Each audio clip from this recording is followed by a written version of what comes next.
அன்புள்ள ரிஷப ராசி அன்பர்களே வணக்கம். ரிஷப ராசியினருக்கு செவ்வாய் பயிற்சியை பற்றிய பலன்களை நாம் பார்க்க போகிறோம். இதுவரை 2ஆம் இடத்தில் இருந்த செவ்வாய் தன குடும்ப வாக்குஸ்தானத்தில் இருந்து முன்கோபம் அதிகரித்தது, வீட்டில் பிரச்சனைகள் இருந்தது. தற்சமயம் அவர் 3ஆம் இடத்துக்கு சென்று கடக ராசியில் நீச்சமடைகிறார்.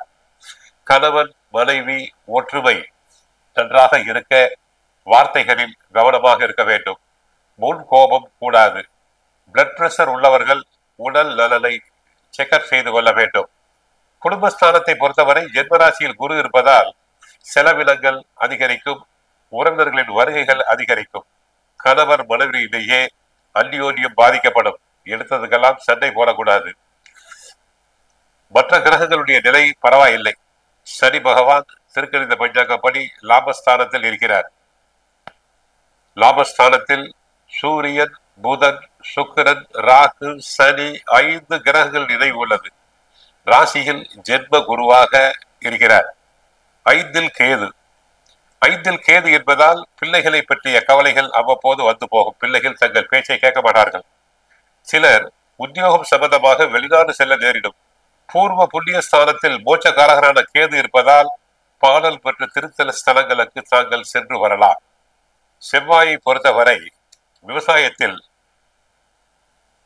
சற்று அபிவிருத்தி குறைவுதான். விளைச்சல் எதிர்பார்த்த அளவு இருக்காது. கால்நடைகளால் அபிவிருத்தி அந்த அளவு சொல்ல முடியாது.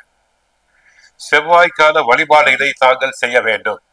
குடும்ப ஸ்தானாதிபதியே தங்களுக்கு முறைப்படி ரிஷப ராசியினருக்கு செவ்வாய் 12ஆம் இடத்திற்கும் 7ஆம் இடமாகிய கலஸ்திர ஸ்தானத்திற்கும் உரியவர்.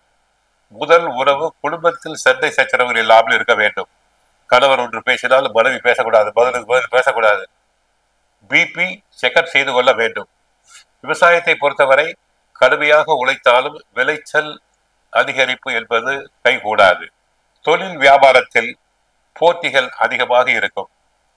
அரசியல் துறையை பொறுத்தவரை சபலங்களுக்கு மனம் இடமளிக்காமல் இருக்க வேண்டும். மாணவியர்களுக்கு படிப்பில் ஆர்வம் கூடும். போட்டித் தேர்வுகளில் வெற்றி பெறலாம். போலீஸ் டிபார்ட்மெண்ட், மிலிட்டரி டிபார்ட்மெண்ட் சம்பந்தப்பட்டவர்கள், செவ்வாய் சம்பந்தப்பட்டவர்களுக்கு போலீஸ் டிபார்ட்மெண்ட், மிலிட்டரி டிபார்ட்மெண்ட் என்று நாம் சொல்கிறோம். அவர்கள் சற்று கவனமாக இருக்க வேண்டும். உத்தியோகத்தில் கவனம் தேவை. வீண் பழி சொற்கள் வரலாம். மறவாமல் முருகன் கோவிலுக்கு செல்லுங்கள். அங்கு சென்று முருகனை வணங்குங்கள். கந்த சஷ்டி பாராயணம் செய்யுங்கள். நன்மைகள் அனைத்தும் தங்களுக்கு பெருகும். வாழ்க வளமுடன். மங்களம் உண்டாகட்டும்.